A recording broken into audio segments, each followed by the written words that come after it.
পাঠ করছি সানাদের লেখা গল্প সুতপার একদিন।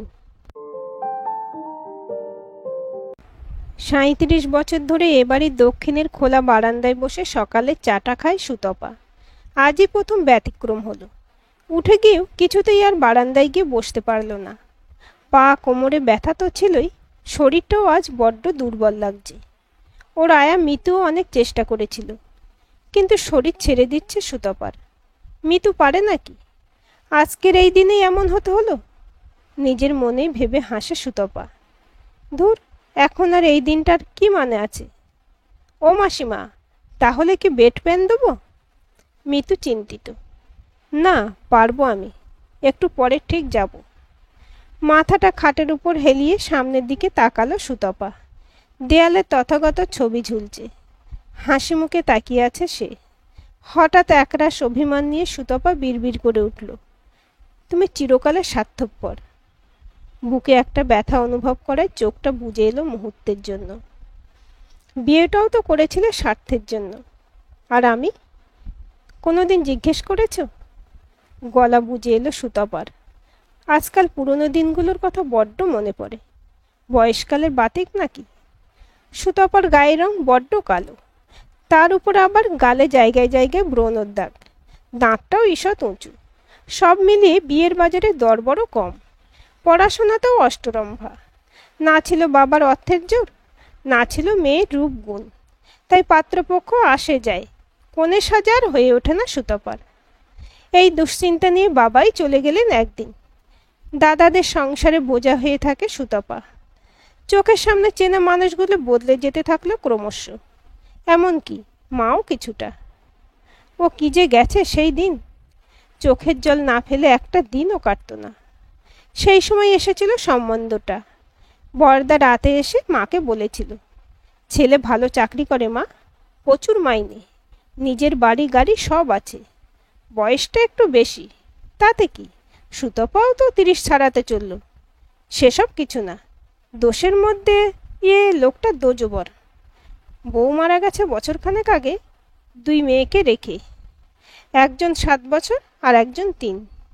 তা সে মন্দ কি বলো? মায়ের অনুমতির প্রয়োজন ছিল না, এমন হাতের লোকে কে পায়ে ঠেলে? সেই দিনটা চোখের সামনে ছবির মতো ভাসছে সুতপার। তথাগত এলো তাকে দেখতে। দেখতে বলাটা ঠিক হবে না, শর্ত রাখতে। গুরুজন আত্মীয় স্বজন তো দূরে থাক, একজন বন্ধুও আসেনি সাথে। তথাগত এসেছিল একা। সে সুতপার সাথে কথাও বলতে চেয়েছিল একান্তে। লজ্জায় মরে যায় আর কি সুতপা। ততক্ষণে তার পর্দার আড়াল থেকে দেখা হয়ে গেছে তথাগতকে। একটু বেঁটে খাটো, মেদহীন শরীর, ফর্সা রং, টিকালো নাক।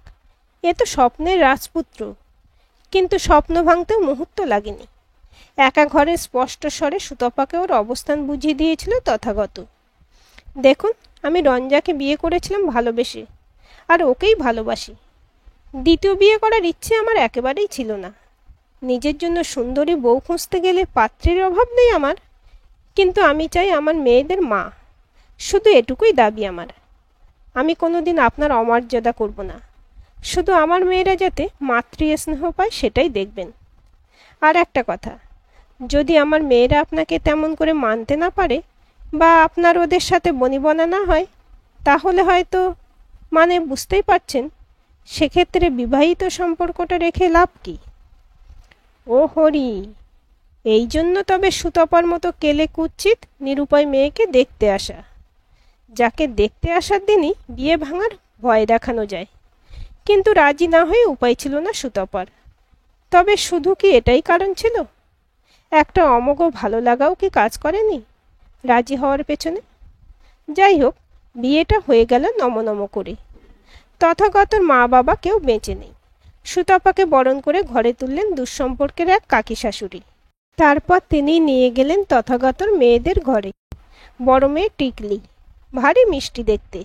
সুতপাকে দেখা মাত্র মুখ ঘুরিয়ে নিল। ছোট মেয়ে টায়রা, একেবারে ছোট্ট পুতুল যেন। সোফায় গুটিসুটি হয়ে বসে গম্ভীরভাবে ভুরু কুঁচকে পিটপিটিয়ে তাকাচ্ছিল। এতটুকু একটা মেয়ে এমন বিজ্ঞের মতো চাহনি দেখে ফিক করে হেসে ফেলল সুতপা। তারপর দুটো হাত বাড়ালো কোলে নেবে বলে। সুতপার হাসিতে গম্ভীর ভাব কাটলেও কোলে এলো না টায়রা। সুতপা এবার একটু পিছিয়ে এসে ধরতো ধরতো বলে আবার এগিয়ে গেল। এভাবে কয়েকবার ধরতো বলেও না ধরাতে হেসে কুটিপাটি হয়ে নিজে থেকেই ধরা দিল টায়রা। ওদের কাণ্ড দেখে বেশ খুশি কাকি শাশুড়ি। টায়রাকে জিজ্ঞেস করলেন, নতুন মা পছন্দ হলো তাহলে? সঙ্গে সঙ্গে ঘরের মধ্যে একটা বজ্রপাত হলো যেন। চিৎকার করে উঠল টিকলি, মা না, মা না, একদম মা বলবে না। ও মাসিমা, হ্যাঁ? মিতুর ডাকে ঘোর কাটে সুতপার। জলখাবার আনি? না, খেতে ইচ্ছে করছে না। ওষুধ আছে তো অনেকগুলো। এত ওষুধ খেতে ভালো লাগে না আমার, অভ্যাস নেই। অভ্যাস তো কত কিছুরই থাকে না মাসিমা, করে নিতে হয়। আমি বরং সুরেন্দাকে একবার ডাকি, দুজনে ধরে যদি তোমাকে বাথরুমে নিয়ে যেতে পারি, পেট সাফ হলেই দেখবে খেতে ইচ্ছে হবে। ধক করে উঠল সুতপার বুকটা। কত বড় কথা বলে গেল মেয়েটা। অভ্যাস তো কত কিছুরই থাকে না মাসিমা, করে নিতে হয়। সত্যিই তো, মেয়েদের ক্ষেত্রেই হয়তো বেশি করে সত্যি। এক এক বাড়িতে এক এক রকম নিয়ম। মেয়েদের এক অভ্যাস পাল্টে আর এক অভ্যাস করে নিতে হয়। মেয়েরাই পারে, যেমন সুতপা পেরেছিল।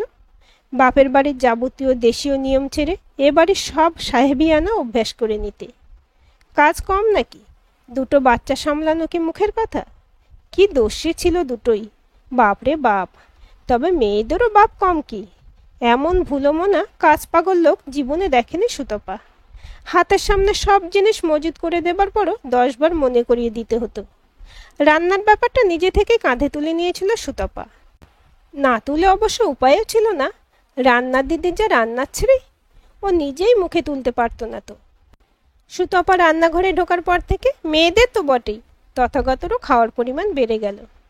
প্রয়োজন মতো সকলের সব কিছুর যোগান দিতে উদয়স্ত পরিশ্রম করত সুতপা। তবুও খুব ভালো লাগতো ওর। মাঝে মধ্যে মায়ের সাথে দেখা করতে গেলে বৌদিরা বলতো, কপাল ভালো তোমার সুতপা। হায় রে কপাল, কেউ টের পেত না, মাঝখানে বড্ড ফাঁকি। সেই যে প্রথম দিন কাল রাত্রি বলে সুতপার ঠাঁই হয়েছিল মেয়েদের ঘরে, তারপর কত রাত্রি কেটে গেছে, সুতপার কাল রাত্রি তবু ঘোচেনি। তথাগতর ব্যবহার ছিল ভালো বন্ধুর মতো। প্রেমিক তথাগত অধরাই ছিল সুতপার। তখন ও ভাবত দুই মেয়েকে আঁকড়ে কাটিয়ে দেবে জীবন। সে গুড়েও বালি। টায়রা তার ন্যাওটা, কিন্তু টিকলি পছন্দই করে না সুতপাকে। অনেক যত্ন স্নেহ ভালোবাসা দিয়েও টিকলির মন জয় করতে পারছিল না কিছুতেই সে। জীবনে অনেক কষ্ট সহ্য করেছে সুতপা, কিন্তু যাকে সন্তানের মতো স্নেহ করে তার অবহেলা, বিরক্তি, দুর্ব্যবহার আর সহ্য হচ্ছিল না তার। তবে সময় তো থেমে থাকে না। একদিন একটা ঘটনা অনেকটা পাল্টে দিল সুতপার জীবন। বিয়ে 6 মাসের মাথায় দুর্গাপুজো। পুজোর ঠিক আগে আগে কেনাকাটা করতে দুই মেয়েকে নিয়ে বেরিয়েছিল সুতপা আর তথাগত। মেয়েদের জন্য নিজে পছন্দ করে জামা কাপড় কিনছে সুতপা। হঠাৎই তাকে একপাশে ডাকলো তথাগত। শুধু মেয়েদের জন্য কিনলেই হবে? মেয়েদের মা নতুন শাড়ি পরবে না?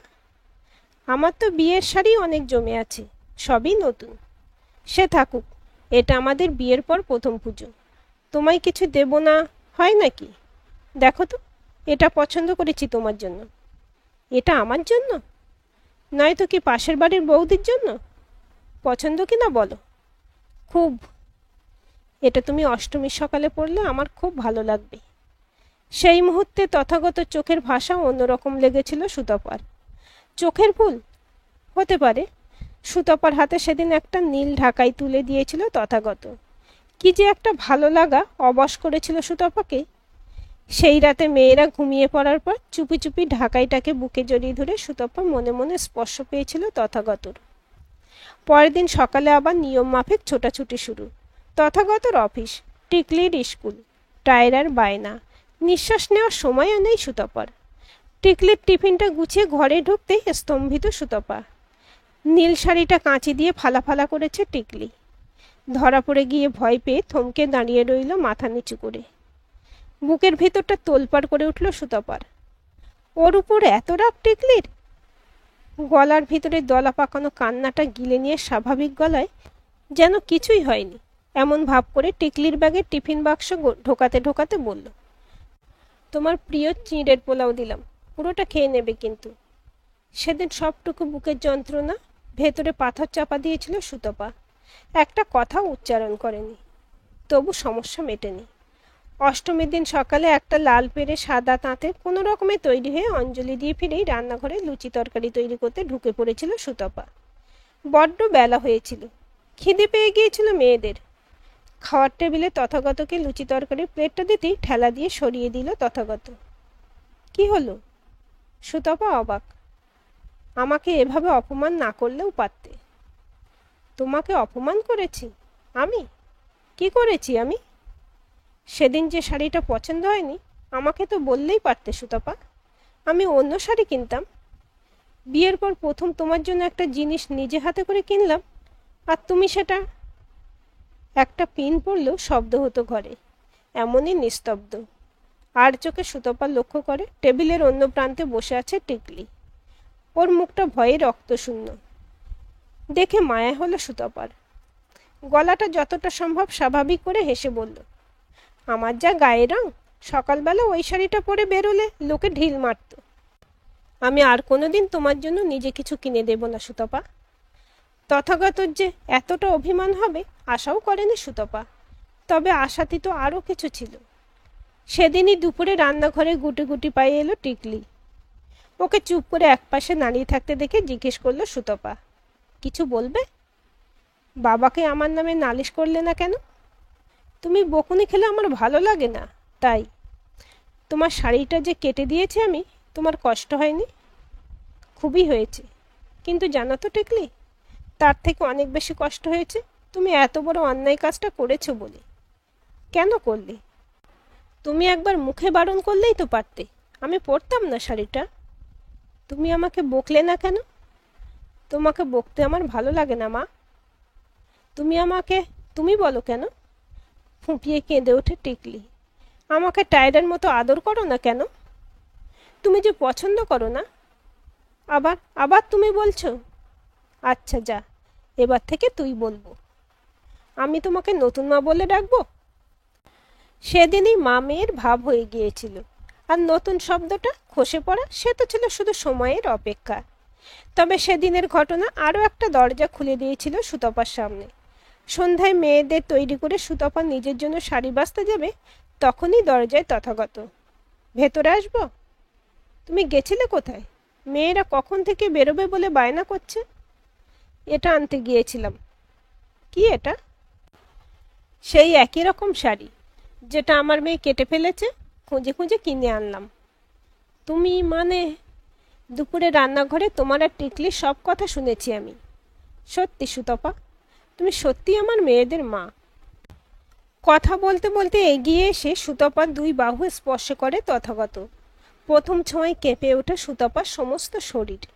আহা, ছাড়ো, মেয়েরা এসে পড়বে। হুম, আজ ছাড়বো না। আজ সারা দুপুর অনেক ভেবেছি। তুমি আমাদের অনেক দিয়েছ সুতপা। পরিবর্তে আমরা, বিশেষ করে আমি, কি দিয়েছি তোমায়? তোমার অধিকারটুকুও দিতে পারিনি। কি সব বলছো? ঠিকই বলছি। ছাড়ো প্লিজ। না, তোমার মেয়েদের মা হতে পেরেছি বলেই কি আজ? হুম। তবে যদি বলি ভালো লাগে তোমায়? একা একা বসে কি ভাবছো মা? অতীতে হারিয়ে গিয়েছিল সুতপা। টায়রার ডাক শুনে মনে হলো সে স্বপ্ন দেখছিল। হঠাৎ ঘুম ভেঙে জেগে উঠল। তুই কখন এলি? এই তো এইমাত্র। একা এলি? সবাই আসবে, তোমার নাতি নাতনি, দুই জামাই বিকেলে আসবে। এবেলা শুধু আমি আর দিদিভাই। টিকলি আসছে? প্রায় এসে গেছে। জানোই তো তোমার বড় মেয়ে সব সময় লেট। কিন্তু মিতু কোথায় বলো তো? নিচের দরজা সব খোলা দেখলাম। ও গেছে সুরেনকে ডাকতে। সে আবার কোথায় গেছে? বাহ, ভারী মজা তো। ভালোই চলছে এখানে। দুটো লোক রেখেও আমার মাকে দেখার কেউ নেই। এই জন্যই বলি আমাদের কাছে এসে থাকো। তাও তো যেতে চাও না। না রে না, ওরা খুব যত্ন করে আমায়। সে তো দেখতেই পাচ্ছি।